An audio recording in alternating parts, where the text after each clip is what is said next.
दोस्तों आज पेश है पाप की दौलत। ये कवच चित्र है दोस्तों।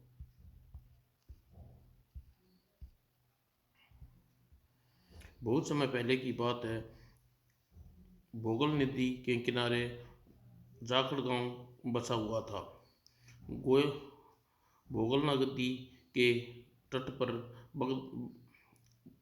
बरगद का विशाल वृक्ष था, पेड़ था, जिसे लोग का विश्वास था बरगद के उस पेड़ पर भगवान शिव का वास है। दूर दूर तक श्रद्धालु यात्री बरगद की पूजा करने गोखल नदी के तट पर आते थे। हे शिव नारायण, मेरी मनोकामना पूरी करो, मुझे निसंतान की झोली में संतान डाल दो।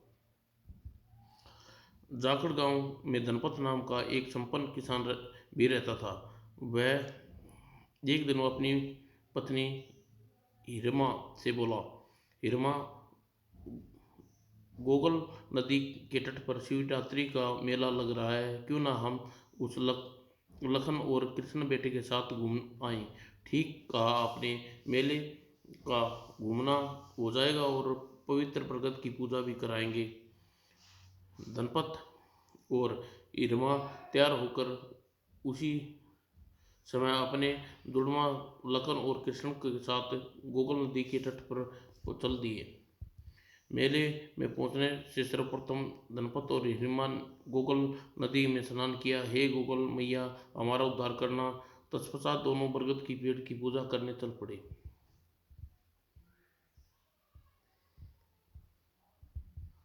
अचानक धूल भरी आंधी चलने लगी और चारों तरफ अफरा तफरी मच गई। वो एका क्या हुआ? तूफान तेज हो गया।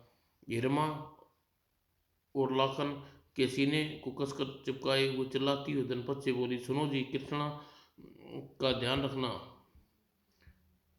और तभी एक तीव्र आवाज के साथ बरगद का जड़ टूटकर जड़पट धनपत के ऊपर आ गिरा। कृष्णा उसके हाथों से दूर दूर गिरा। अचानक विद्युत वेग के चली हुई धूल की आंधी एकदम रुक गई और हिरमा की आंखों से हाथ हटा तो चिल्ला पड़ी, नहीं। और हिरमा से देखकर फूट फूट कर रो पड़ी। लोगों की भीड़ बरगद के नीचे दबे धनपत के चारों ओर खड़ी आपस में कानाफूसी कर रही थी। लगता है ये महापापी था जिसे मरने से भगवान शिव रूपी बरगद का पेड़ स्वयं जड़ से उखड़ना पड़ा। इस आदमी को मारने के लिए शायद भगवान ने धूल भरी आंधी चलाई थी। तभी एक आदमी की दृष्टि बरगद की जड़ पर पड़ी। अरे, बरगद की जड़ तो टूटी, जमीन पर गड्ढा बना हुआ है, यहाँ सफेद शिवलिंग नजर आ रहा है। ओह, तो शिवलिंग भगवान साक्षात दर्शन दिए हैं। जमीन लोग भीड़ जमीन में लगे शिवलिंग की पूजा करने लगी।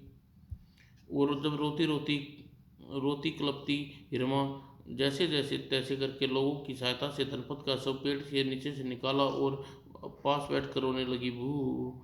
और एका कृष्णा को याद आई, कृष्णा तो पिता की गोद में कहाँ चला गया वह। इरमा ने सारे मेले में कृष्णा की खोज करती रही, उसे नहीं मिला। अब हिरमा बुरी तरह टूट गई। उसने भगवान, ये भगवान, तूने मेरे एक झटके में मेरा सुहाग और गोद उजाड़ दी। मेरा सुहाग तो सदा के लिए लुट गया, मेरा बच्चा कृष्णा न जाने कहाँ चला गया। यह किस पाप की सजा दी तूने।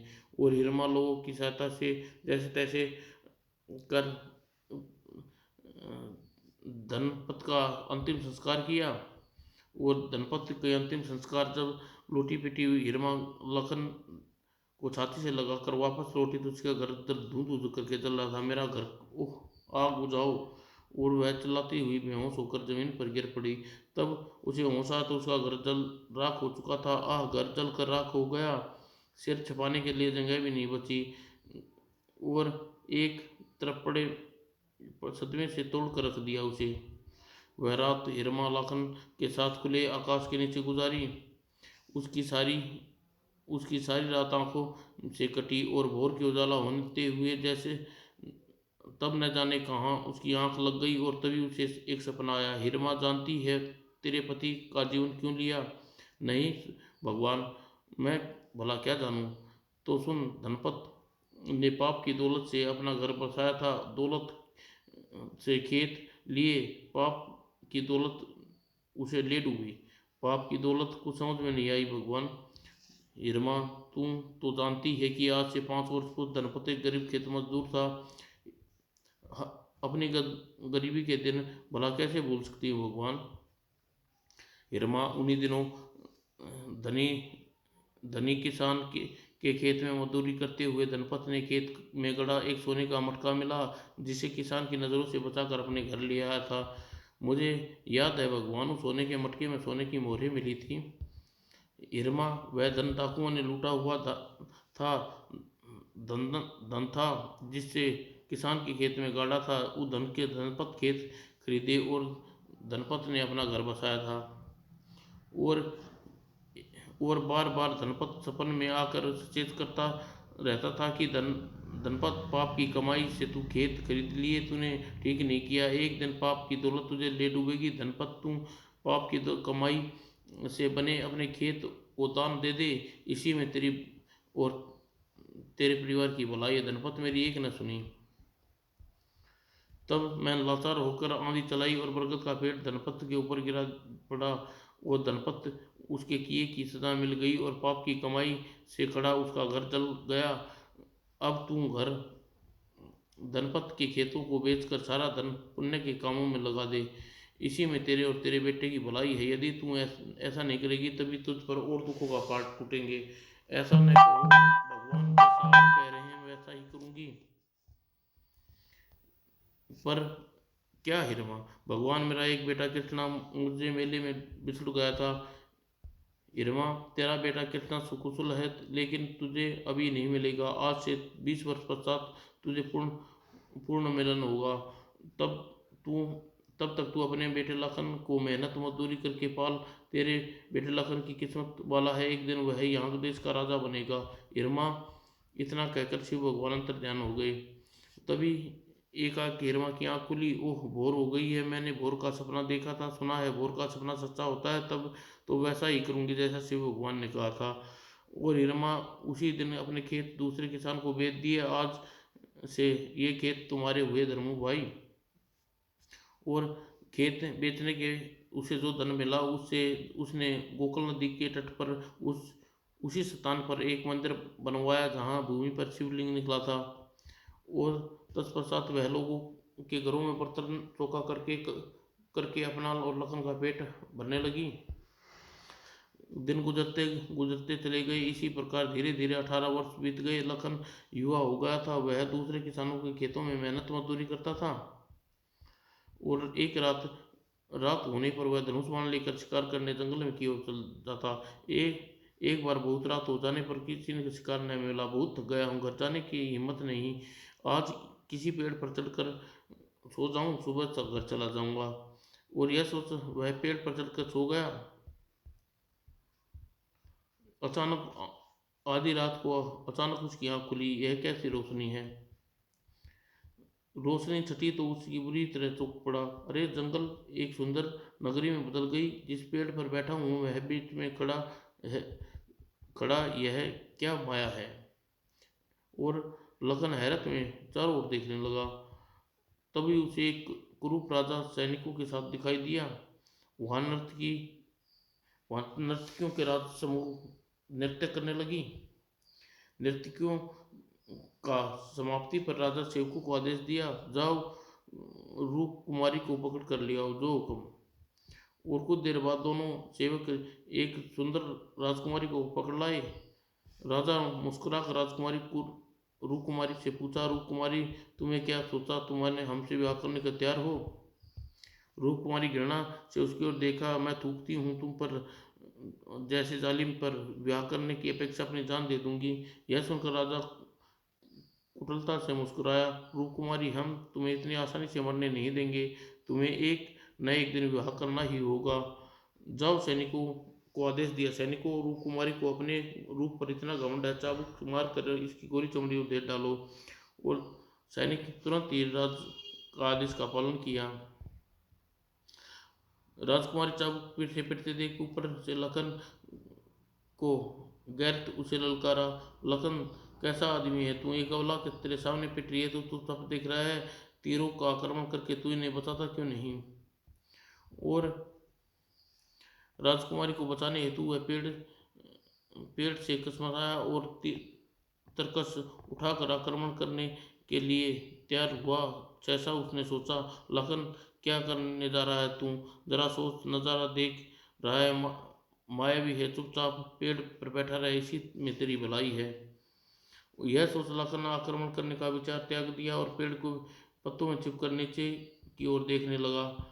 न जाने कब उसे सैनिक राव कुमार को चाबुक मारते रहते गोरी चमड़ी चाबुक से लहूलुहान हो गई थी। अंत में राजा ने आदेश पाकर सैनिक रूप कुमारी को चाबुक मारना बंद कर दिया। तब राजा ने रूप कुमारी से कहा, रूप कुमारी, भोर होने तक हम तुम तब तक तुम्हें छोड़ता हूँ, लेकिन याद रखना, कल नहीं छोड़ूंगा। कल तुम्हें मेरे साथ ब्याह करना होगा। अगले पल अंधकार छा गया। ओह, यह क्या हुआ? कहाँ गया वह जगमगाता महल? कहाँ गई रूप कुमारी? और कहाँ गया वह बेरहम राजा? लखन ने चारों ओर आंख फाड़ कर देखा, उसकी कुछ समझ में नहीं आया। सुबह होने पर वह पेड़ से उतरा। रात को मैंने जो कुछ देखा था, क्या गोरख धंधा था।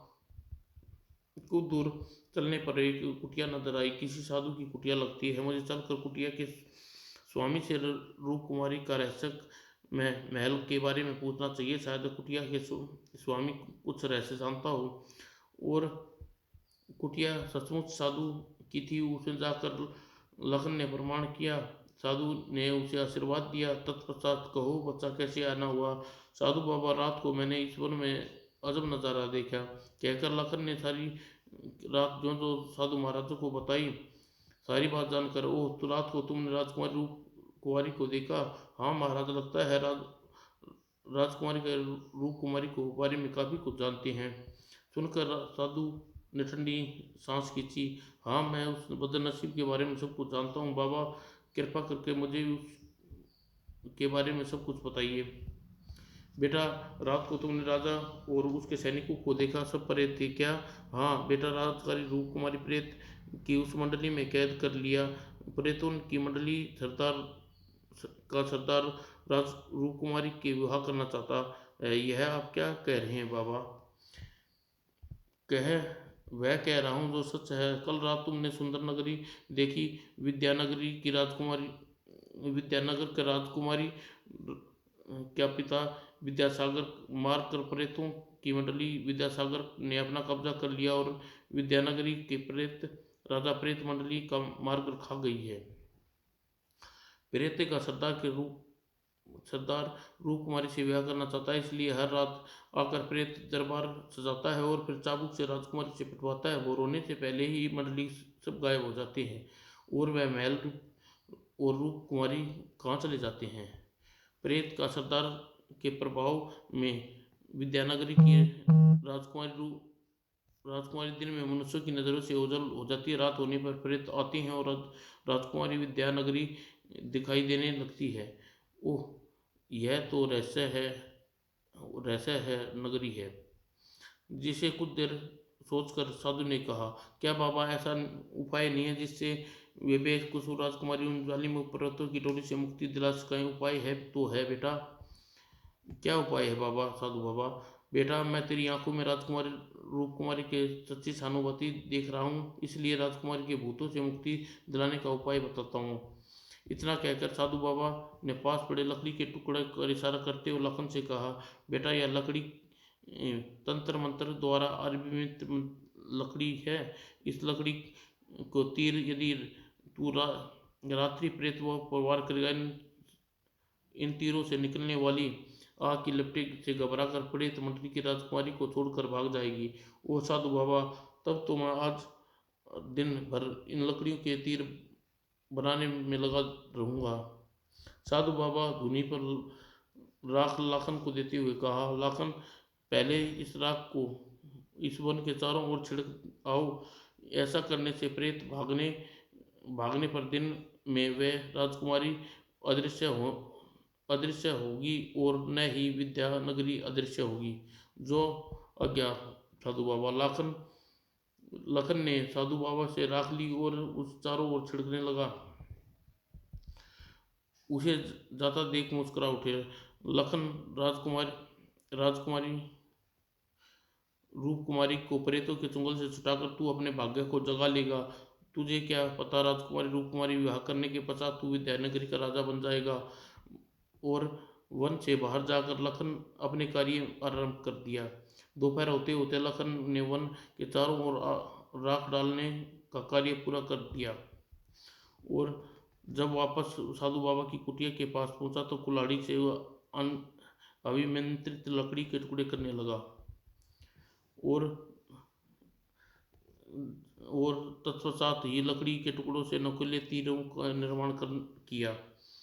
उधर उधर हिरिमा बहुत बेचैन थी। लखन कल से घर वापस नहीं लौटा, कहीं कुछ हुआ तो नहीं, किसी संकट में तो नहीं फंस गया।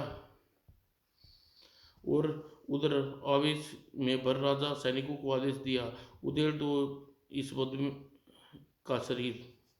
और अगले ही पल और अब मुझे इन प्रेतों की टोली पर तीरों की बौछार कर देनी चाहिए। यह सोच उसने निशाना साध कर अचानक तत्काल ही तीर छोड़े और तीर सरसराते हुए नीचे राजा के पैरों के पास जमीन में जा धंसा। तत्काल ही तीरों से आग की लपटें निकलने लगी। आग आग ओ आग, भागो!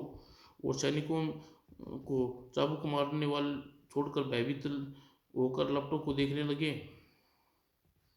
दूसरी ओर शाम ढलते ही लखन तीरों बनाने का काम पूरा किया। शाबाश लखन, तुम बहुत मेहनती हो। एक ही दिन में दोनों मुश्किल काम पूरे कर लिए। अपनी बनाई अपनी बढ़ाई सुनकर लखन केवल मुस्कुराता रह गया। रात्रि होने पर लखन, आज तीर को लेकर तुम उस पेड़ पर पहुंच जाओ जिस पेड़ के नीचे कल रात भूतों का दरबार लगाया था। लखन तीरों की गठड़ी सिर पर उठाकर पेड़ पर चल दिया और सिर दी उस पेड़ के नीचे पहुंचा। अगर रात्रि का थोड़ी है, मुझे जल्दी पेड़ पर चढ़ जाना चाहिए। और लखन जल्दी ही तीरों की गठरी लेकर पेड़ पर चढ़ गया। रात्रि के पश्चात उसने पेड़ों के नीचे प्रेतों का दरबार देखा। जाओ, राजकुमारी को पकड़ कर लाओ। और उसके बाद ही राजकुमारी सामने थी। कहो राजकुमारी, कल की पिटाई अकड़ कुछ कम हुई या नहीं? अब तुम्हें हमसे विवाह करने का तैयार हो या नहीं? नीच, तुमसे विवाह करने के सपने देख कर बनना बहुत पछताओगे। अगले ही पल तीर सरसराता और राजा के सीने में दाग था। छटपटाहट से तीर निकालने से निकली लपटों में राजा जलने लगा और कुछ ही देर बाद आग की लपटों में गिरे प्रेत वहां से सिर पर पैर रखकर भागा। आह आह! इधर प्रेत का राजा आग से जलकर राख हो गया और राजकुमारी हकी बकी सब कुछ चुपचाप देखती रही। कौन है वह महिषा जिसने मुझे जालिम प्रेतों से छुटकारा दिलाया?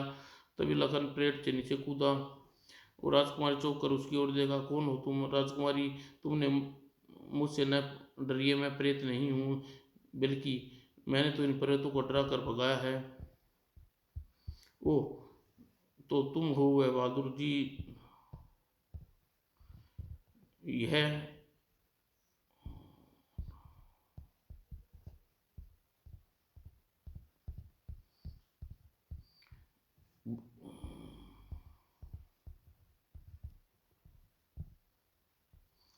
जी राजकुमारी, युवक, तुमने भूतों के चुंगल से मुझे छुड़ाकर दिलवाया।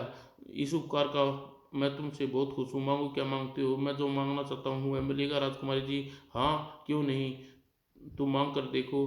तो तुम तब तो मुझे आपका हाथ चाहिए राजकुमारी जी। क्या मतलब यह है कि मैं आपसे ब्याह करना चाहता हूँ। ओह, तो यह बात है। राजकुमारी लज्जा कर पलकें झुपा ली और उसके लाल गाल हो गए।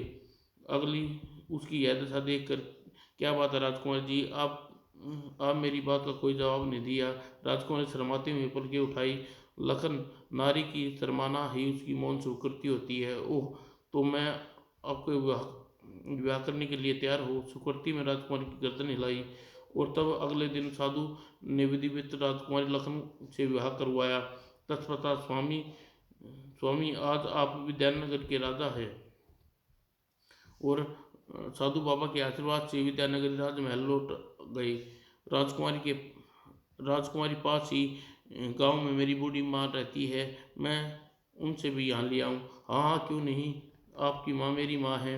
और लखन राजकुमारी के को महल में छोड़कर रथ में उसी और गांव की ओर चल दिया। और लखन रथ से जाकर गांव के झोपड़ी के बाहर पहुंचा और रथ में चारों तरफ गांव वालों की भीड़ लगी। लखन, अब तुम्हारे जो बड़े तो बड़े मजे हैं लगते हैं, रथ की सवारी कर रहे हो। अरे तुमने देखा नहीं, लखन राजाओं जैसे वस्त्र पहन रखे हैं। लखन, यह सब कैसे हुआ, हमें कुछ बताओ भाई। लखन ने सबकी ओर मुस्कुराया, देखा और बातों का कोई जवाब दिए बिना झोपड़ी में पहुंच गया। लखन उसी दिन अपनी माँ को विद्यानगरी ले आया। माँ, आज से तू इस विद्यानगरी की राजमाता है। बेटा, मुझे इस बात का दुख है कि राजमाता भी तो ऐसी ही प्रजाविहीन है। माँ, तुम इस बातों की चिंता न करो, सिर्फ दी विद्या नगरी में लोगों से भरी देखोगी। भगवान करे वह दिन जल्दी आए। और विद्यानगरी का खजाना धन संपदा से भरा पड़ा था। राज्य की भूमि उपजाऊ थी। धीरे धीरे आसपास के लोग विद्यानगरी में आकर बसने लगे। इस तरह एक वर्ष के भीतर भीतर विद्यानगरी पहले की तरह लोगों से चहल पहल गूंजने लगी। इससे पश्चात एक वर्ष और बीत गया। हिरमा और लखन राजकुमारी के सुखपूर्ण जीवन बिता रही थी कि एक दिन कीर्ति मास की खुशनुमा शाम थी। सूर्यास्त हो गया था, धुंध का चारों ओर छाने लगा। राजा लाखन की माँ हिरिमा के साथ राजमहल के उद्यान में घूम रहा था। हिरिमा सरोवर में खिले कमल के फूलों को देखकर लखन ने कहा, जानते हो लखन, कुंड चतुर्दशी आने वाली है। लखन ने माँ की बात सुनने के तत्पश्चात कहा, माँ मैं जानता हूँ, उस दिन भगवान विष्णु ने शंकर जी से 1000 फूलों से पूजा करने का संकल्प किया था। सुनो बेटा, मेरी भी हार्दिक इच्छा है कि अपने सरोवर से 1000 फूलों का कुंड चतुर्दशी के दिन भगवान शंकर की पूजा करूं। ठीक है, इसमें कोई कठिनाई क्या है माँ। बात सुनने पर हिरिमा मुखमुद्रा गंभीर हो गई उठी। उसने कुछ सोचते हुए कहा, लखन, कठिनाई है बेटा, यह कार्य इतना सहज नहीं जितना तू समझ रहा है। क्यों माँ। बेटा, मुझे अपनी पूजा में बिल्कुल ताजे और शुद्ध पवित्र फूल चाहिए। अगर किसी ने उन्हें हाथ से छू लिया तो वे अपवित्र हो जाएंगे। वे फूल पूजा से उपयुक्त नहीं रहेंगे। यह काम तो सचमुच कठिन है माँ। ओह, तब मुझे बिना फूलों की पूजा पूजा किए रहना होगा। रिमा का उदास देख लखन ने कहा, माँ उदास न हो, वैकुंठ चतुर्दशी को तुम भगवान शंकर की पूजा वैसे ही 1000 फूलों से करोगी जैसे फूलों से तुम पूजा करना चाहती हो। लखन का यह आश्वासन पाकर रिमा के चेहरे पर प्रशंसा दौड़ आई। उद्यान में लखन अपने कक्ष में विचार मग्न हो गया। माँ से कह तो दिया, लेकिन 1000 फूल कहाँ से आएंगे, जैसे उन्हें फूल चाहती है जैसे फूल चाहती है माँ। बहुत सोचने पर उसे समस्या का कोई रुझान न सूझा। तभी, क्या बात है, आज महाराज की सोच में डूबे हैं, महाराज की सोच में डूबे हुए हो। लखन ने चौंक कर उसकी ओर देखा और अपनी समस्या बताई। समस्या सुनकर रूप कुमार बोली, महाराज, इसमें इतना परेशान होने की क्या आवश्यकता है। राज्य में घोषणा करवा दीजिए, जो भी महल के सरोवर से पूजा के लिए फूल, ताजे फूल और पवित्र फूल बिना छुए तोड़ेगा, उसे मुंह मांगा पुरस्कार दिया जाएगा। कह तो तुम ठीक रही हो रानी, हमारे राज्य में कोई ना कोई तो ऐसा महारथी निकलेगा जो आएगा निकल आएगा। अगले दिन मुनादी करने वाले ने मुनादी की, सुनो भाइयों सुनो, जो भी महल के सरोवर में खिले कमल के ताजे 1000 फूल बिना हाथ लगाए तोड़ दिखाएगा, उसे उचित पुरस्कार दिया जाएगा। यह कार्य बैकुंठ चतुर्थी को प्राप्त होगा। और धीरे धीरे मुनादी कई दिन बीत गए। कल बैकुंठ चतुर्दशी है। तभी तक माँ के लिए 1000 फूल के बिना हाथ लगाए तोड़ने का इंतजार नहीं हो रहा। अब क्या होगा कि कल माँ के सामने के झूठा बनूंगा। तभी सेवक ने अंदर आकर कहा, महाराज, एक शिकारी युवक आपसे मिलना चाहता है। शिकारी युवक मुझसे मिलना चाहता है, लेकिन क्यों। लखन सोच में पड़ गया, फिर कुछ सोचकर कहा, ठीक है, शिकारी हमारे पास भेज दो जो आज्ञा। और कुछ देर बाद, शिकारी, तुम हमसे किस प्रयोजन से मिलना चाहते थे। महाराज, मेरा नाम भोला है। आप मुझे एक अमावस अवसर प्रदान करें। मैं 1000 फूल बिना छुए ही एकत्रित कर दूंगा। इस बात का भी वचन देता हूँ कि फूलों की डंडी तक सलामत रही होंगी। लखन का अविश्वास भरी उसकी ओर देखा। देखो युवक, एक बार मुंह से निकलने वाली बात को पूरा करना यह जानते हो तुम? जी महाराज। ये यह भी जानते हो कि बात पूरी न होने पर तुम्हें दंड दिया जाएगा? मैं यह भी जानता हूँ महाराज, सोच समझकर ही आपसे कह रहा हूँ। तो ठीक है, कल प्रातः अपना कारनामा दिखाना। अगले दिन प्रातः कमल के सरोवर में भीड़ जमा हो गई। सभी लोग बात की सत्यता देखने के लिए आए थे। और बोला 1000 तीर का कम कमान भोला 1000 तीर और कमान लिए तट पर खड़ा था। तभी लखन और हिरिमा राजकुमारी वहां आए। महाराज की जय हो, राजमाता अमर रहे, राजकुमारी जी की जय हो। बोला सबसे पहले राजमाता की हिरिमा के चरणों में प्रणाम किया। जीते रहो बेटा। और लखन ने उससे कहा, भोला अपना कार्य प्रारंभ करो। जो आज्ञा महाराज। और भोला ने जमीन पर भोला तुरंत ही जमीन पर लेट गया। वहीं से फूलों की को दूरी अनुमान लगाया और एक फूलों को अपना तीर कमान से गिराना शुरू कर दिया। एक तीर फूल पर यही काफी देर तक चलता रहा। और यह मनोयोग इसी कार्य कर रहा है और अपना आसपास किसी वस्तु को ज्ञान न था। निशाना तो बहुत सादा हुआ है इस शिकारी का। और जब सारे तीर कमान से निकल गए तो ये 1000 फूल को सरोवर में टूटकर गिर गए थे। वह लोहे का एक संडासी हाथ में लेकर भोला सरोवर में उतरा। देख देख अब देखते हैं बिना फूलों को हाथ लगाए स्पर्श किए युवक किस प्रकार फूलों को सरोवर से बाहर निकालता है। और सरोवर में पहुंचकर भोला ने लोहे की संडासी से कमल के फूलों को पकड़कर नाव में रखना प्रारंभ किया। अद्भुत, बहुत ही सूझी के साथ इसने कठिन कार्य को अंजाम दिया। फूलों को नाव में इकट्ठा करने के पश्चात तैरते हुए तीर इकट्ठा किए। और यह देखकर वाह, युवक की बुद्धिमत्ता का मिसाल नहीं। सभी भोला के फूल इकट्ठा करने का ढंग देखकर हैरान थे। रीमा प्रशंसा था। इस युग के कारण मेरा कठोर संकल्प पूरा हुआ। आज हाथ बिना हाथ स्पर्श किए 1000 फूलों को एकत्रित किया है। भोला फूलों की नाव में लेकर आ गया। महाराज, मैंने अपना कार्य पूरी कर दिया है। भोला, सचमुच तुम असंभव को असंभव कर दिखाया। मांगो, क्या मांगना चाहते हो? महाराज, ऐसा क्या है? जल्दी जल्दी जो मांगना आराम से मांग लूँगा।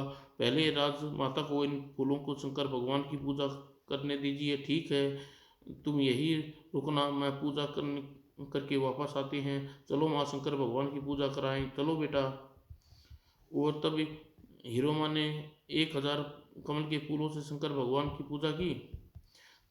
तभी शंकर भगवान वहाँ प्रकट हुए। हिरमा, मैं तुम्हारी पूजा से प्रसन्न हुआ। मांगो, क्या मांगती हो? हिरमा ने हाथ जोड़कर शंकर भगवान से कहा, भगवान, मेरे पास आपका दिया सब कुछ है, इसलिए आपसे कुछ मांगूंगी नहीं। आप बताइए। आपको एक बात याद दिलाना चाहती हूँ। कौन सी बात हिरमा? भगवान 20 वर्ष पूर्व हो गए। सपन के दर्शन देकर कहा था कि 20 वर्ष पश्चात मेरा खोआ हुआ बेटा मुझे कृष्णा मिल जाएगा। 20 वर्ष बीत गए हैं भगवान, मेरे बेटे की मुझसे मिला है, ऐसा क्यों? सुनकर भगवान मुस्कुराए। हिरमा, तुम बहुत नादान है। तेरा बेटा तेरे पास आ चुका है पर तू पहचान ना पाई। मेरा बेटा मेरे पास आ चुका है, लेकिन कहाँ है भगवान? हिरमा, जिस युवक ने सरोवर से तुझे 1000 फूल तोड़ कर दिए हैं वह तेरा खोया हुआ कृष्णा है क्या? क्या? भोला, मेरा भाई सगा भाई है? हाँ हिरमा, 20 वर्ष पूर्व पहले कृष्णा मेले में तुम्हारे पिता से बिछड़ गया था। वह चमोला नाम के एक शिकारी के हाथों में पड़ गया था। चमोला ने उसे अपने बेटे की तरह पाला। चमोला वही बोला तेरा बेटा कृष्णा है। ओह, मैं अपने बच्चे को पहचान न पाई भगवान। रीमा, जाओ, जाकर अपने बिछड़े बेटे को कलेजे से लगा लो। उसे माँ का प्यार दो। बचपन से वह माँ के प्यार के लिए तरस रहा है। रीमा को इतना कहते ही कहा और लाखन आशीर्वाद लेकर शंकर भगवान अंतर ध्यान हो गए। और तभी हिरमा लाखन दौड़ते हुए सरोवर के तट पर भोला के पास पहुंचे। भोला मेरे बच्चे, मेरे सीने लग जा राजमाता, ये आप क्या कह रही हैं? मैं तो साथ में भला आपके सीने से कैसे लग सकता हूँ? तुझ नहीं बोला, तू मेरे जिगर का टुकड़ा है रे, मैं तेरी माँ हूँ रे बोला। तब हिरिमा ने उसे सारी बात बताई। सारी बात सुनकर बोला हिरमा की छाती से लग गया। भू माँ तुम मिल गई, आज मुझे सब कुछ मिल गया। बोला आज तेरी बरसों की तलाश पूरी हो गई, मुझे चैन से मर सकूंगी। लाखन भी भोला को भाई के रूप में पाकर बहुत प्रसन्न था। राजकुमारी भोला को देवर के रूप में देखकर खुश हुई। बिछड़ा हुआ परिवार एक बार फिर मिल गया। समाप्त दोस्तों।